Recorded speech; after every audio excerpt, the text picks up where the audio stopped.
So I'm thinking about recording all of the books that I have up from August 29th, 2020. And so the most recent one that I actually just got was The Secret Teachings of All Ages by Manly P. Hall. And what this book is about is basically Hermeticism, like the Kabbalah, Rosicrucian, stuff like that, Masonic things, so knowledge, just hidden knowledge. Because I love hidden knowledge. It's a very thick book. I want to show some of the beautiful pictures inside of it.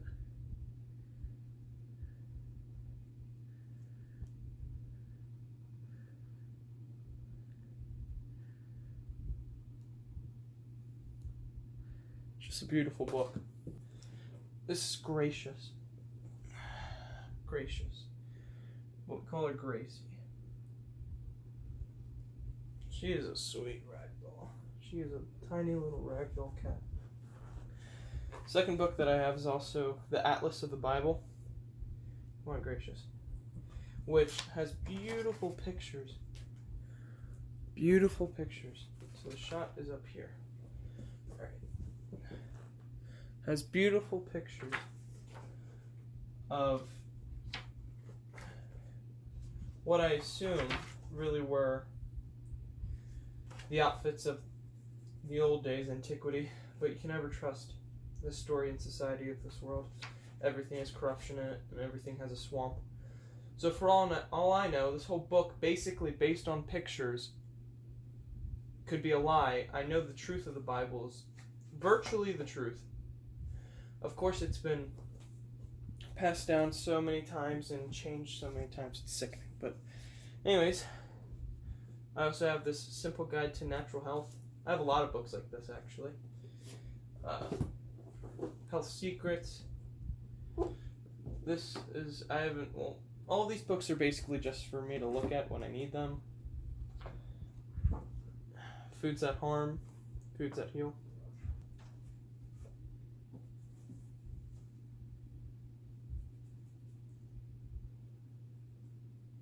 So I've decided that I'm going to basically just show books that have meaning to me. I have probably 80 books. I'm not going to show all of them. I don't want to show all of them, but they're all basically like health, spirituality stuff. The book part that I'm skipping over right now, the book section, it's like manliness, manlyhood, a bunch of books about how to be a man and how to do masculine things. But anyways, this is a book that I got from my father. And I cherish this book. It's an important book. This is just one of the few books I got from my dad, but yeah. Your body can heal itself. Over 87 foods everyone should eat. So one day I'll live up to who I want to be and be able to really use these books. So this book I got, it's called The Liberal Media Industrial Complex by Mark Dice. I really liked his YouTube videos, and so I bought one of his books. But basically what it is about is how every single facet of American society, American media, is controlled by liberal global elites that truly deeply want to have only power and only want to control what the masses think. Because if they can control what everybody thinks through media and through television, they can make us do anything they want. And they think we would follow the stars, meaning that they thought that we'd follow the TV, we'd follow the Hollywood actors. And whatever those Hollywood actors would say is what we would believe. So every single thing, through censorship, to YouTube allowing child pornography and not conservative viewpoints, it's all in this book. Now, this is the book that got me into Q.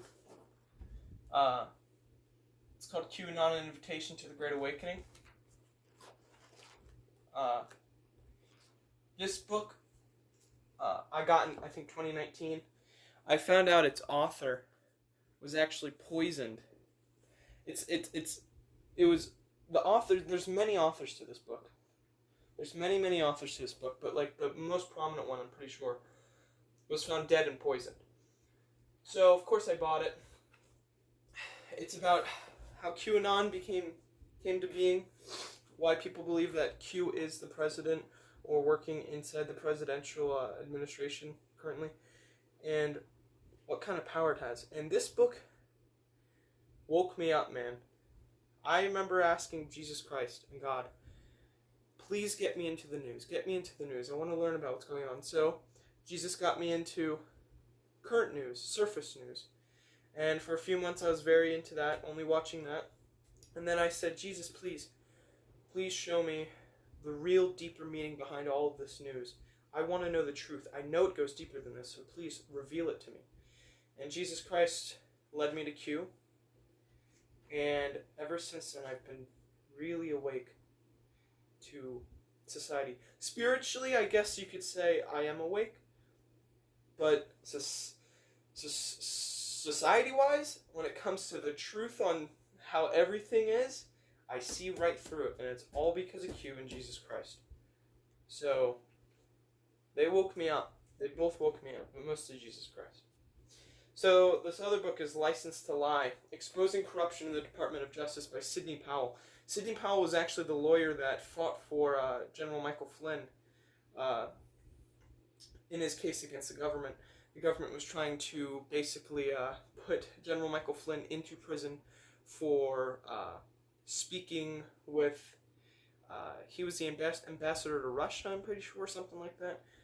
But the Obama administration actually spied and unmasked General Michael Flynn, which is illegal, and they did that because they wanted to target him, because he knew stuff, he knew the truth, blah, blah, blah, he knew about the Illuminati, the deep state, all that stuff. And this whole book, it's thick. I've not read it. I don't think I'll ever read it, but it's nice to have. It's from the lawyer's point of view. And this lawyer and General Michael Flynn, who are both close ties to the president, have basically taken the oath that Q has bestowed on society to take. So those are some pretty knowledgeable books.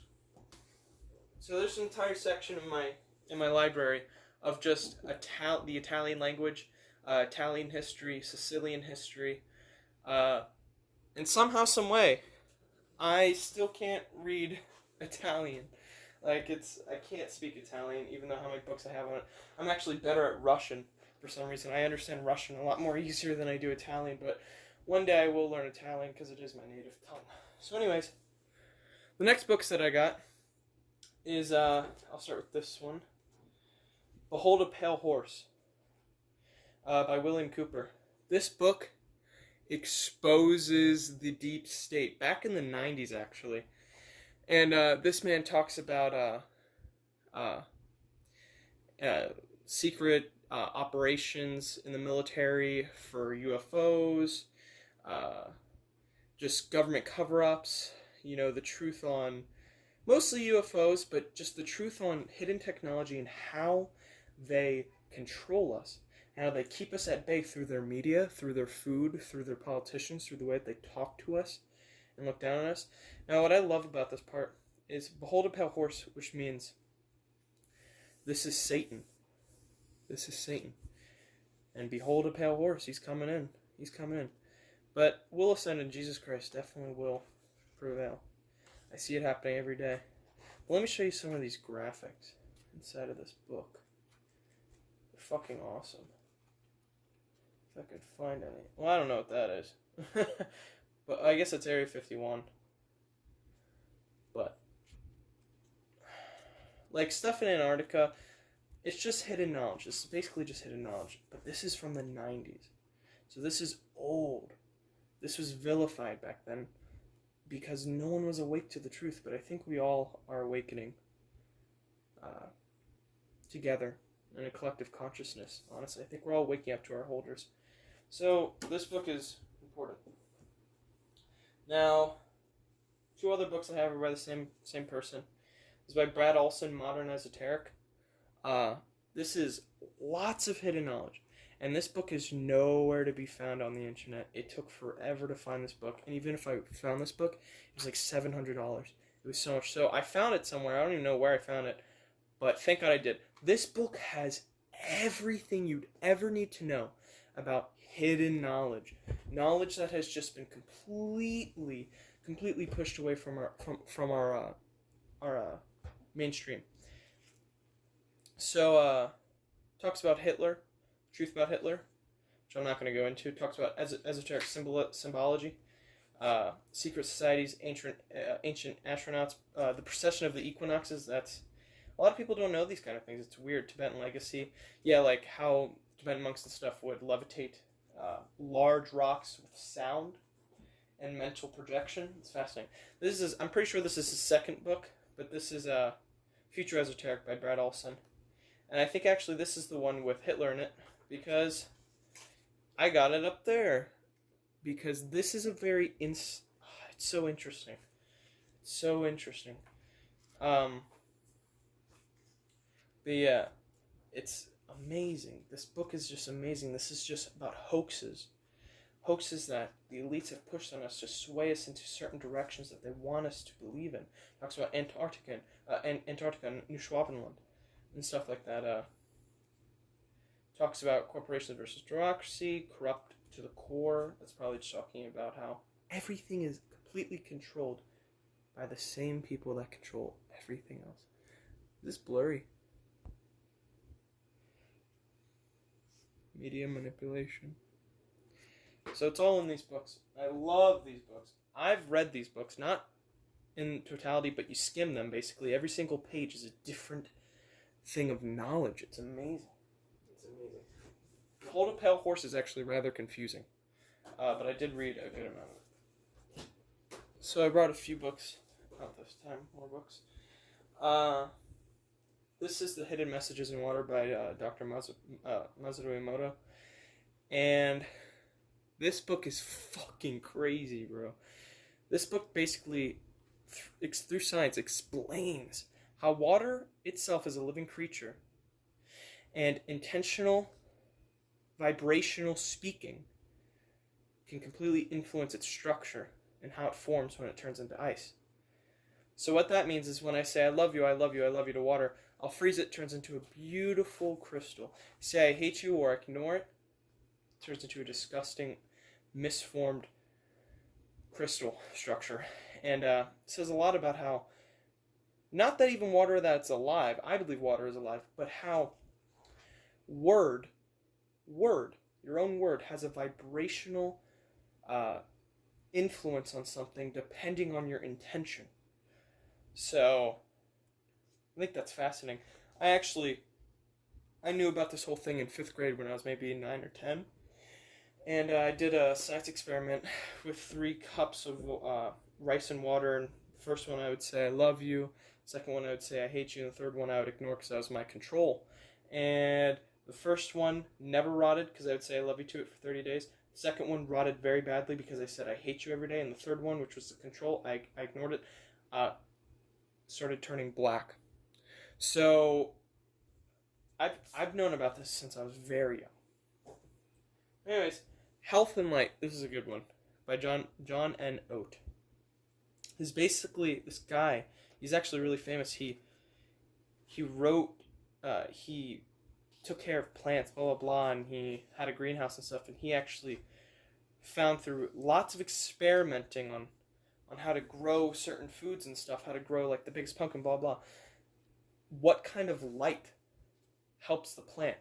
And so this man breaks down into like waves and electromagnetic frequencies and waves and all that dumb shit, okay? And it really affects plant life. And so what the case that this man is trying to say is that it also affects human life. Talks about cancer and disease and illness and sunlight, and how amazing and powerful sunlight itself is, and why it's so healthy. So I thought that was pretty cool. This is a very tiny book called Silent Weapons for Quiet Wars. So let me just explain the front cover first. Basically, silent weapons for quiet wars. Okay, a quiet piece of the devil putting himself into society to influence us for the advantage of a war that we are not even aware of. Now, what kind of war would that be? The war of our minds, to control our minds. The only way you can control our minds is by either doing it by force or by doing it very secretively and subtly. And that's what they basically did. And so, this entire thing is fucking bizarre, man. This was, like, leaked documents from, like, the FBI and government and stuff, talking in great depth about how they control us, how easy it is to control us. Talks about, women are more emotional, blacks are more emotional, so it's easier to make them do what we want to do. Let's just get them angry. And goes into depth. They don't hide anything. And the thing is this: they exposed themselves. Really, they really thought that we were childlike creatures, just cattle, just sheep, and we would never wake up to their ways on how they control us. But they put it into writing, so it's their own fault. There's another book by Brad Olson. I have 3 books, actually, by Brad Olson, the same guy that made those 2 other books about hidden knowledge. These are all the sacred places in North America. It's just so fascinating, because they have deeper meanings. And, they go with the grid of the earth. They're always planted on crossroads of the energetic path on the earth. So that's always interesting. But this is sacred places around the world. Just more free energy. Talks about free energy, Nikola Tesla, what these buildings were for. It's so weird. I actually had a dream. I had a dream that I was in antiquity, and I kept seeing these types of buildings, and I was being told that they're fucking powerful. Something like that. Well, I wasn't told, I just knew. But this book is absolutely amazing. And then this is Sacred Places in Europe from Antiquity. Jesus Christ. The image of Jesus Christ as visioned by Sister Faustina has become the lasting legacy of the Shrine of Divine Mercy. Slovakia. Hill of Crosses. Beautiful Lithuania. The Hill of Crosses is a Catholic site, but it also symbolizes the cruel history of Lithuanian uprisings, war, revolutions, occupations, and a continuous struggle for independence. Look at that. Oh my god. The Hill of Crosses. How fucking... That looks like it's out of fucking Dark Souls. That's crazy. I have the Everything's Guide to Angels. I love this book. It's beautiful. It's so easy to understand. It breaks it down. Angels, what angels you need, how to bring them into your life, what are they about, the different types of angels, chanting, all this stuff. It's a very good book. This was one of the first books I ever got. It was You Are the Universe by, I think, Deepak Chopra? Yeah, Deepak Chopra. Yeah. This is an old book of mine. Really old book. I've had this forever. So I found a part of the book that I highlighted ages ago, so I'm going to read that. This profound knowledge isn't new. In ancient India, the Vedic sages declared Aham Brahmasmi, which can be translated as I am the universe, or I am everything. They arrived at this knowledge by diving deep into our own awareness, where astonishing discoveries were made. Lost to memory are Einstein's of consciousness, whose genius was comparable to the Einstein who revolutionized physics in the 20th century. So this entire book is basically breaking down through quantum physics why we are the universe and tying it into lots of ancient knowledge from different civilizations.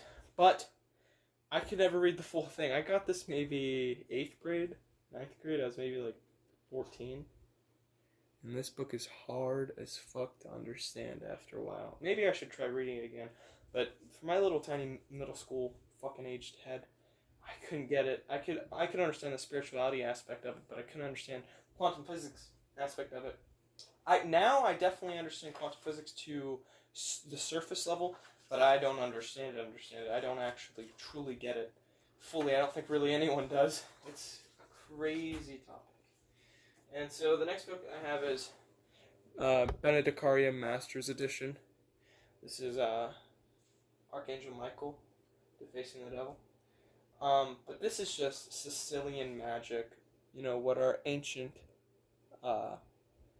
ancestors actually used to practice. There's novenas to Saint Anthony. There's novenas to every angel, every saint, everybody in this book, and it shows you how to do Sicilian magic and what we would do. It's a beautiful book. It's beautiful, and I love this book. It's like fucking 700 pages. It's awesome. This book was like $80. So, yeah, it was a pretty good book. So the next book that I have is The Four Agreements, which I was told to read by one of my spiritual friends, so I bought it. I never actually fully read it, even though it's very short. It's very tiny. But it basically just talks about the 4 agreements that you need to make with yourself. Be impeccable with your word. Don't take anything personally. Don't make assumptions. And always do your best. And the first few chapters it talks about how we're living inside of a dream. Everything we know is a complete illusion. And from the moment that we're born, everything we're taught is constructed by society, basically. It's not real. And, I'm not about that SJW kind of shit, but, it's definitely a fact. That's true. But it doesn't mean it's bad. It doesn't mean that if something is formed by society and it's not completely real, it doesn't mean it's bad. But anyways, that's an alright book. Now I got The Raw Material by Ra. This book is fucking crazy. This book's absolutely insane. This woman channeled the spirit of Ra into her body. It was, part of the Egyptian fucking culture. He's the sun god, I'm pretty sure.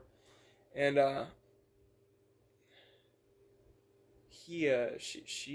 Rob bestowed a lot of knowledge on crazy shit, like talking about other alien species, spaceships, humanity, consciousness, all this stuff.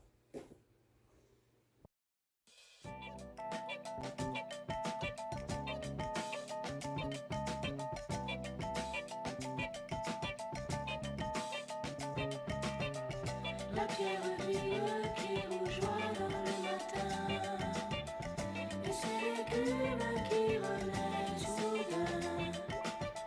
C'est ma terre qui s'éveille au souffle de ta vie. C'est la rumeur de ton été sans fin, ton enfant qui rythme le temps de se dénuer, sous les deux soleils d'un air ingénu.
Padre nostro, che sei nei cieli, sia santificato il tuo nome, venga il tuo regno, sia fatta la tua volontà, come in cielo così in terra.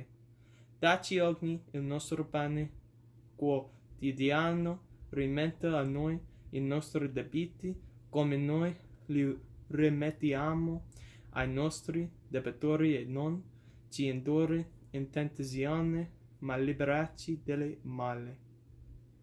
Amen. Or as Sicilians like to say it, così sia. But anyways, that's the Our Father from the book, The Things That We Do, Ways of the Holy Benedetta, which is ancient Sicilian religion. It's a beautiful book. Talks about how to set up your altar, how to do more novenas, how to do more spells, the works of Jesus Christ and the angels. This is a book that I got from my father, Healing with Mind Power. It's one of my first books in my library ever. But hypnosis, food, intention, affirmation, stress reduction, relaxation, inner peace, meditation. So that's a good book.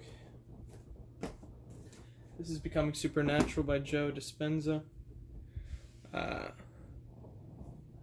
This book I never read, but I heard it on a podcast, a spirituality Q podcast.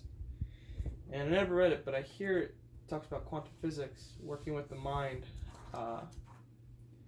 The torus, the shape that basically is infinity. It's never ending. It's a fascinating shape, and it makes up everything. Everything is basically a torus shape. It just talks about quantum physics, stuff like that. This book I got when I took my trip to Mount Rushmore in South Dakota. I was sleeping in a car and I woke up on the side. We were pulling over into a shop and this was there and I had to get it. Mother of Spirituality. This book is fucking amazing. Talks about, Sioux tribe spirituality. Talking about, the cattle dream, the cattle lady, and Wakantanka, which is like the all-seeing God and stuff.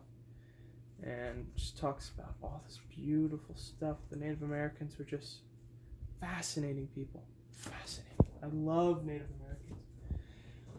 This book talks about the mind calendar and stuff. Talks about really mind society actually when it existed. And it's fucking crazy, bro.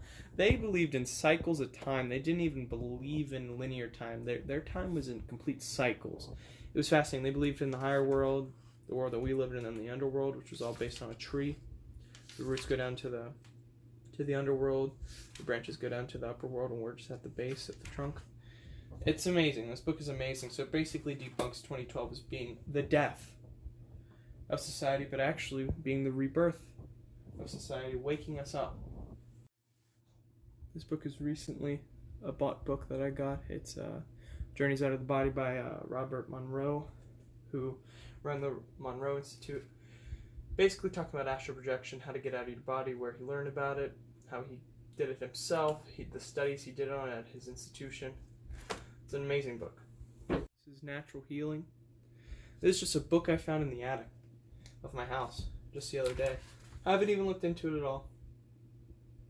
Far fewer drugs are needed. So I guess this goes into depth about every little thing. Every little disease. Interesting. I need to look into this book. So this is a cure to laziness.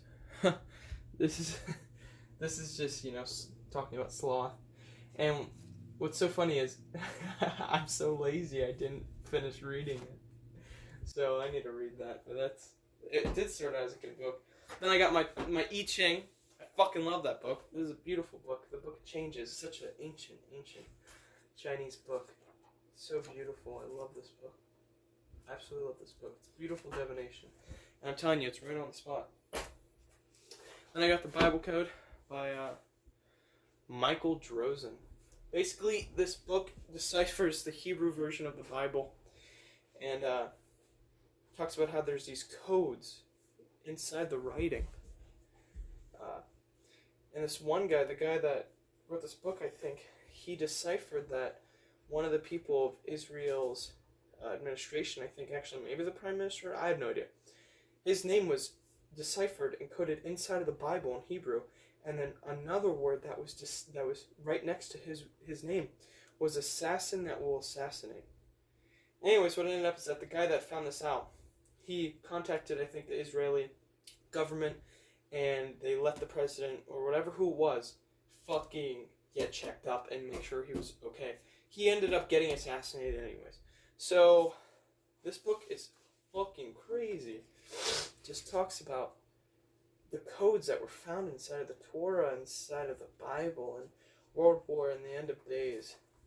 In 5756 to 1995 to 1996, it'll be in the end of days. So all that means that we're actually entering the Kali Yuga, which is basically the end of the 4 stages in the Vedas, where we're going to be seeing a rebirth in humanity soon. So yeah, that's the next book. And I might as well add this in. These are on my altar. But I got my book of novenas, a prayer book of Catholic devotions. It's very hard to understand, honestly. Very hard to understand these books. These are my favorite books. I love these books. These are all Junji Ito books. I got Uzumaki. I got Tomie. I got Gyo. I got Shiver. I got Frankenstein. I got Smashed.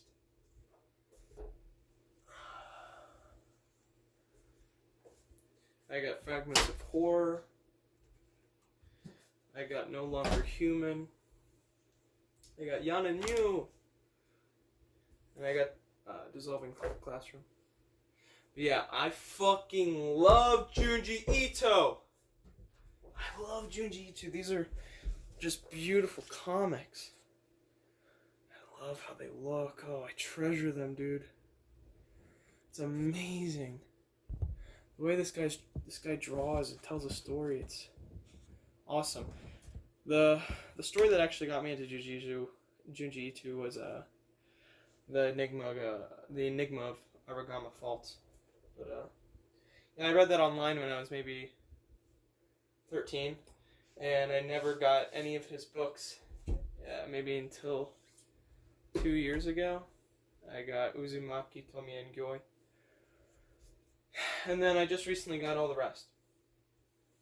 Yeah.